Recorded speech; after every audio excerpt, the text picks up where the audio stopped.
AEDP, which can be a mouthful. It stands for Accelerated Experiential Dynamic Psychotherapy, has finally come of age. In the Institute, we've taken to referring to this as the second decade of AEDP.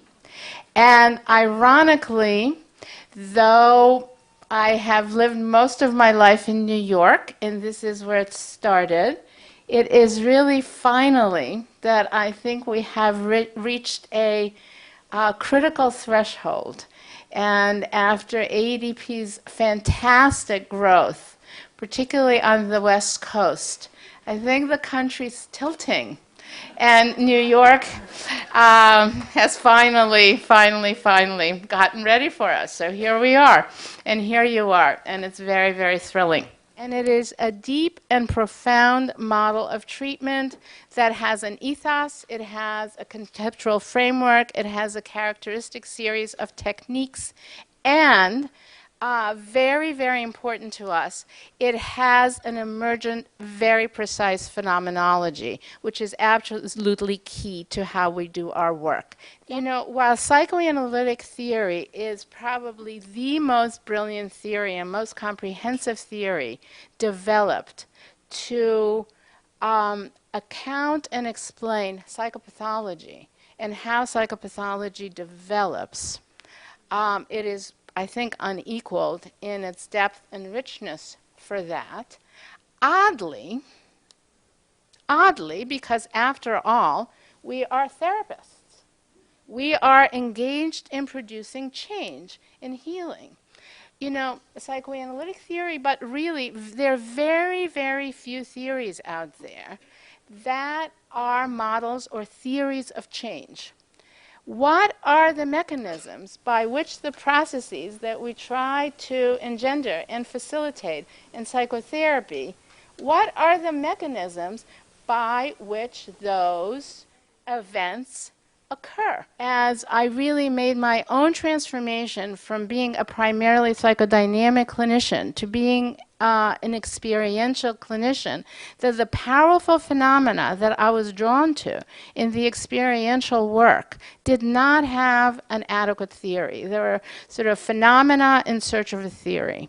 So it became really, really important, and it became really the center of the study of AEDP as a conceptual framework, which is to account for change mechanisms, and in the process, start to develop a lexicon for notions of healing, for notions of transformation and change. One of the things that's at the heart of AEDP is that it's a healing-oriented transformation-based model.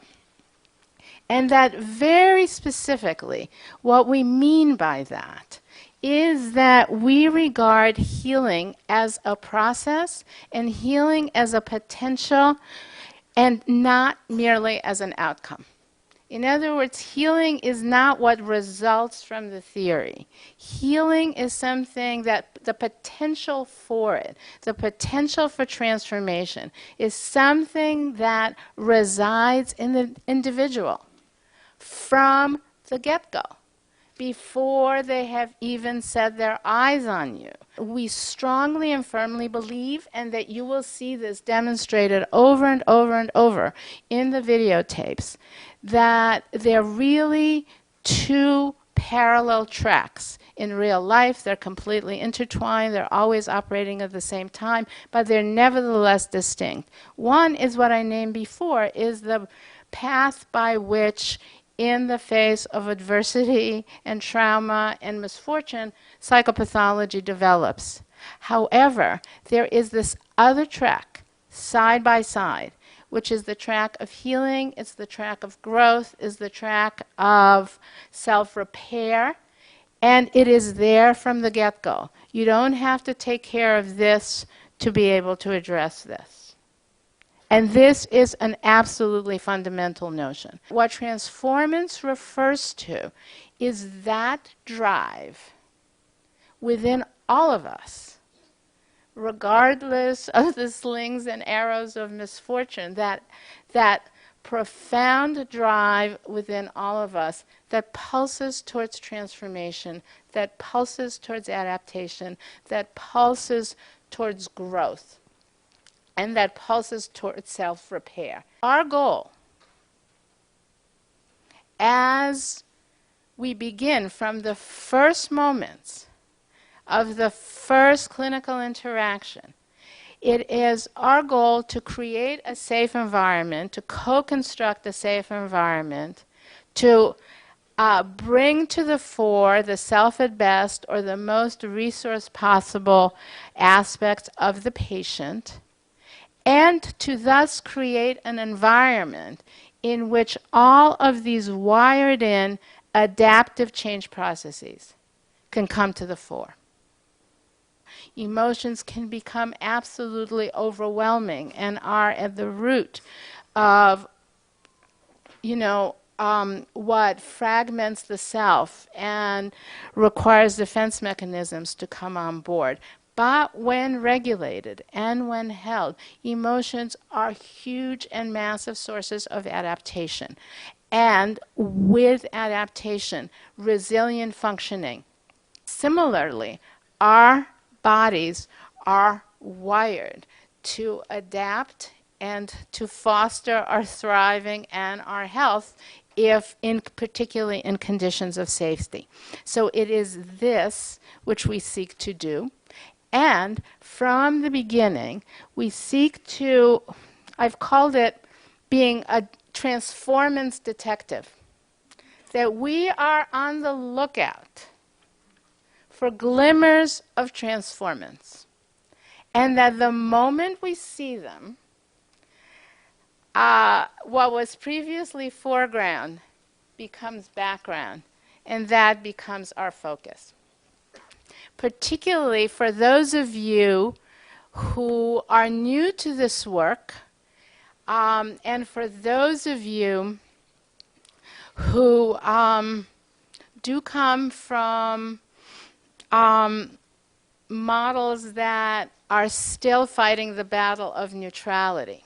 Let me say it explicitly and overtly and with pride that this is not about neutrality. When we're talking about the therapist's stance, we're not talking about countertransference lapses. We're not talking about repairing disruptions. We're not talking, no. We have a model that's an attachment and emotion and transformation model. One of the main mechanisms by which we operate is dyadic affect regulation, and you can't do affect with a still face. That's it. You will see us as therapists be engaged, openly empathic, compassionate, delighting in our patients, loving our patients, confronting our patients, sharing our feelings, doing any number that are fundamental to a stance of engagement and presence that will create that attachment. It's how we understand psychopathology is it is that which develops as a result of the individual being alone in the face of overwhelming emotion. Right? That it fundamentally has to do with aloneness. And thus what's equally fundamental to the therapeutic work is undoing aloneness. That from the beginning, we want to be together with, and not just as witnesses, and not just as supporters, and not just to empathize, though all of those things are fundamentally important. You know, the importance of existing in the heart and mind of the other, right? That if our patients know and feel and experience and are capable of reflecting on the fact that they exist inside us, really as themselves, meaning not as projections, not as narcissistic extensions, but that the patient exists in our minds and hearts. That will also contribute to attachment security. I think the other aspect that's very important, I'm going here now to practice guidelines, is to promote patient safety and therapist risk-taking.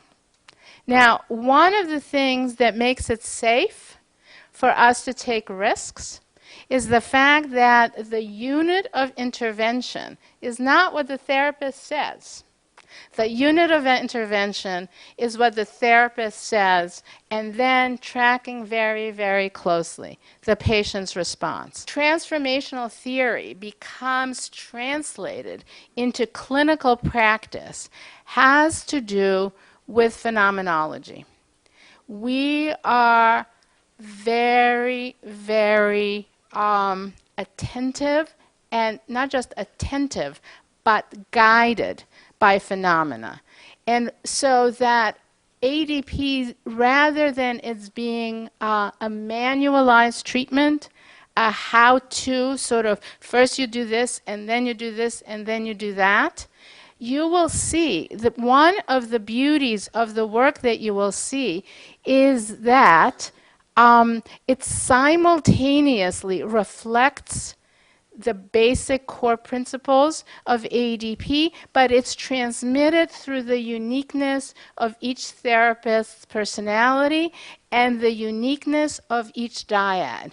But it's suffused through their own voices, which I think is very important for those of you who are, doing training and for whom this is new, that you don't have to leave everything that you know at the door. What guides us very, very specifically, thumbs up, keep doing what you're doing. No, thumbs down, this is not the path to go, has to do with very, very, very closely tracking phenomena. We have described and named transformational phenomena. Again, something which has not existed in the field of psychotherapy. I don't mean that the transformational phenomena have not existed. That's ridiculous. We don't invent phenomena. They're wired into our bodies. But we have described them as a result of the work that we try to do. This is when AEDP comes in, that exactly what is the endpoint of a successful session in experiential work, for us, is the beginning of the next round of processing. And that if in state 2, we process emotional experience, and we process it to completion, in state 3, we process transformational experience.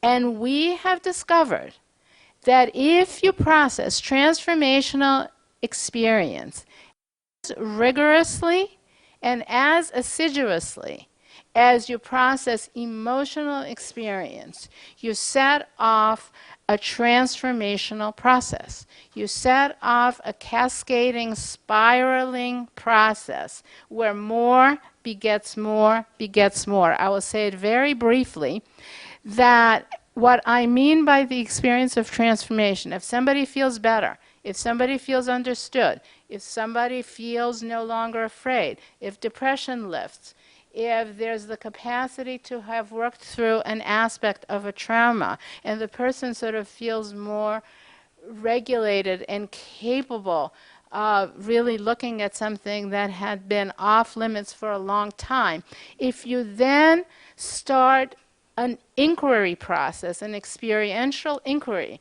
in what is it like for you? What is it like for you to be able to stand up to your father? What is it like for you to feel understood and cared about by me? What is it like for us to have done this together? What does it, the person will say, boy, I feel stronger. What does stronger feel like? It feels like there's a straight line down my back. And what does that feel like? And through this process, you really evoke this kind of transformational spiral. We have identified 4 different types of transformational processes with their own specific affects. This is where it gets phenomenologically precise. I will be very, very interested to see what Steve Porges makes of this. Number one, the mastery affects.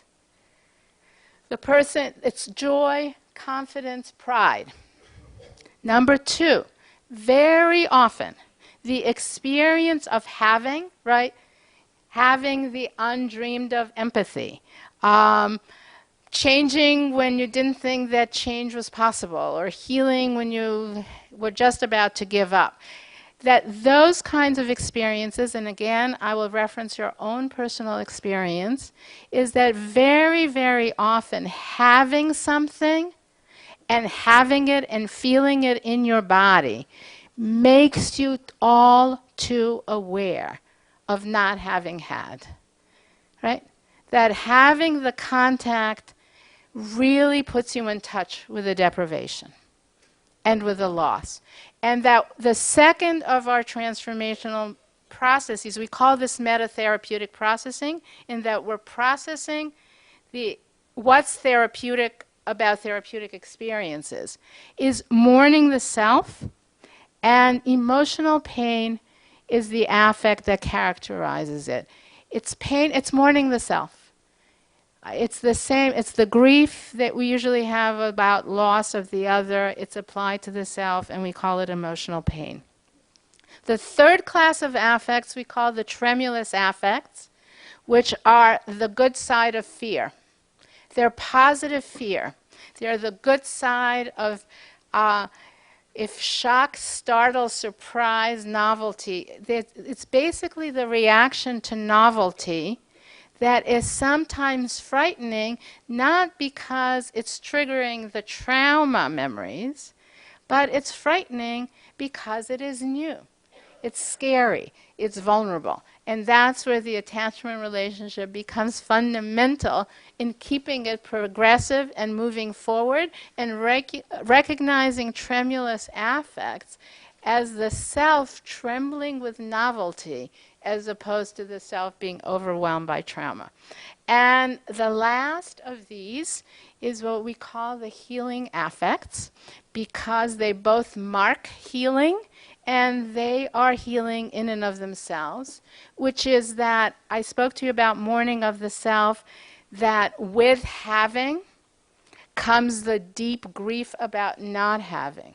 With the healing affects, they're the affects that are associated with good experiences, but good experiences by contrast with bad experiences. Having given up hope, all of a sudden you have hope. Thinking that nobody will ever understand, you're understood. Thinking this depression would never lift, you have experiences of vitality. And that and not very often, but that the phenomenology of the healing affects is tears that are not sad tears, they're not tears of fear, they're not tears of depression. If you ask people, they'll tell you, I'm not sad. They're tears of being moved. They're tears of crying of the happy ending. And the challenge for therapists here is that what also wells up around, along with feeling touched and feeling moved, is the feeling of love and gratitude for the other.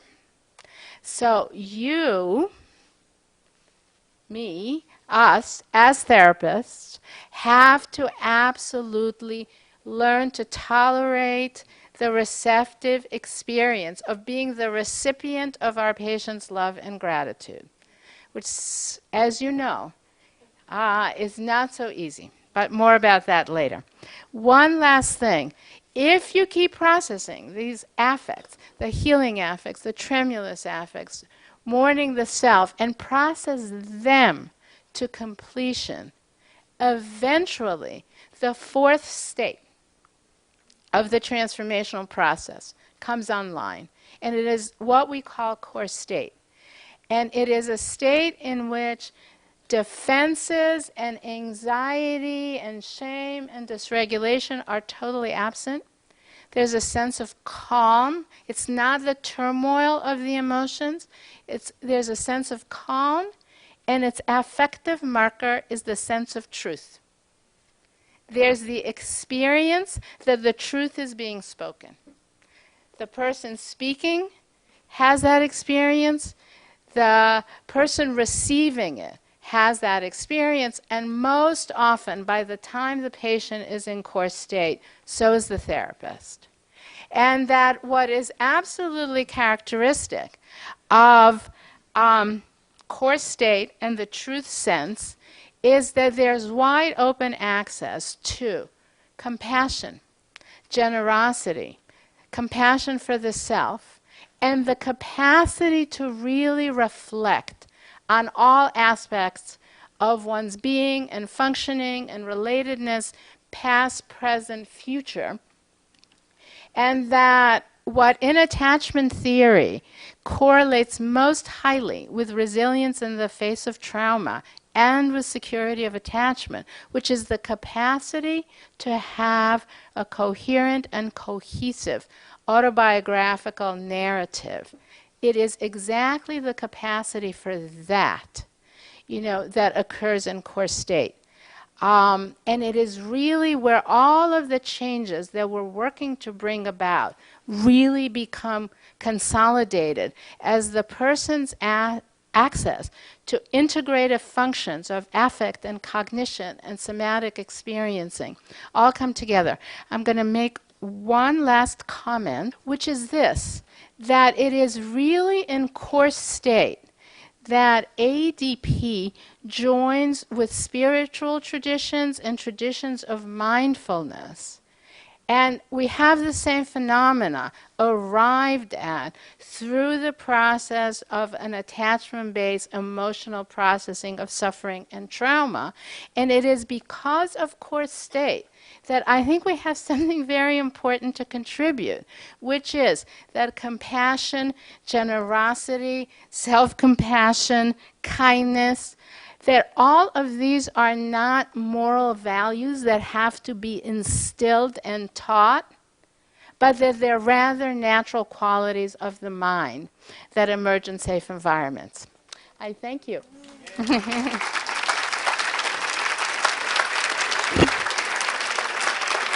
Thank you.